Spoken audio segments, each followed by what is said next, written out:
इस वक्त की बड़ी खबर मैं आपको बताने जा रही हूं। अभिनेता दीनू मौर्या से ईओडब्ल्यू पूछताछ कर रहा है और ये जो जानकारी सामने आ रही है, दरअसल ये मीठी नदी घोटाले से जुड़ा हुआ मामला बताया जा रहा है। दीनू मौर्या के भाई सैंटिनो से भी पूछताछ हो रही है। तो ईओडब्ल्यू मतलब इकोनॉमिक ऑफेंस विंग, जो पूछताछ कर रहा है अभिनेता दीनू मौर्या और उनके भाई सैंटिनो से। मीठी नदी घोटाले से जुड़ा ये मामला है। इसी को लेकर अभिनेता दीनू मौर्या और उनके भाई से पूछताछ चल रही है। ये पूरा मामला क्या है, इसको लेकर और जानकारी जुटाएंगे। इंतजार कर रहे हैं हम अपने सहयोगी का और डिटेल्स के साथ अभी कुछ ही देर में हमारे साथ जुड़ेंगे। फिलहाल जो जानकारी मिल रही है उसके मुताबिक ईओडब्ल्यू इकोनॉमिक ऑफेंस विंग होता है और इकोनॉमिक ऑफेंस विंग जो है वो आर्थिक जो घपलेबाजी होती है उस मामले में जांच करता है। ऐसे में मीठी नदी घोटाले में ईओडब्ल्यू ये पूछताछ कर रहा है अभिनेता दीनू मौर्या और उनके भाई सैंटिनो से। हम सीधे आपको लेकर चलेंगे। सहयोगी गणेश ठाकुर इस वक्त मौजूद हैं और डिटेल्स के साथ। क्या खबर है गणेश? बहुत बड़ी डेवलपमेंट है क्योंकि दीनू मौर्या के कुछ राजनीतिक संबंध ऐसे हैं जो जांच के दायरे में आ सकते हैं मीठी नदी घोटाले को लेकर। अब मीठी नदी की सफाई और डिसिल्टिंग के मामले में मुंबई पुलिस ने एफआईआर दर्ज करी है, एसआईटी बनाई है और जांच चल रही है। तो जांच में दीनू मौर्या और उनके भाई सैंटिनो को अभी उनकी पूछताछ जारी है।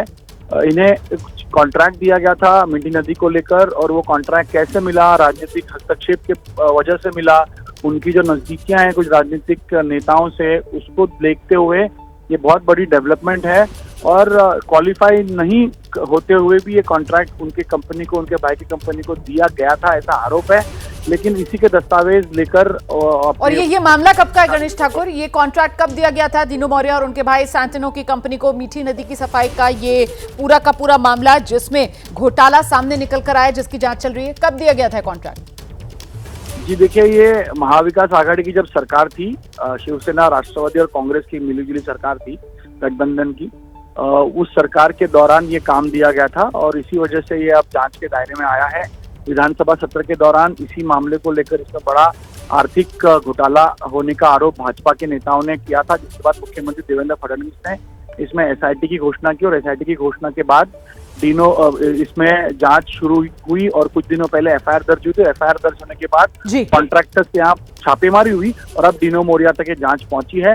जैसा मैं बता रहा था कि राजनीतिक दोस्ती या जो नजदीकियां हैं दीनू मौर्या की, वो भी जांच के दायरे में। बिल्कुल, सियासी दोस्ती के चक्कर में आप कह रहे हैं कि शुरुआती नजर में ये कॉन्ट्रैक्ट जो दीनू मौर्या और उनकी भाई की कंपनी को मिला, मीठी नदी घोटाला, इस मामले में ईओडब्ल्यू अब पूछताछ कर रही है दीनू मौर्या और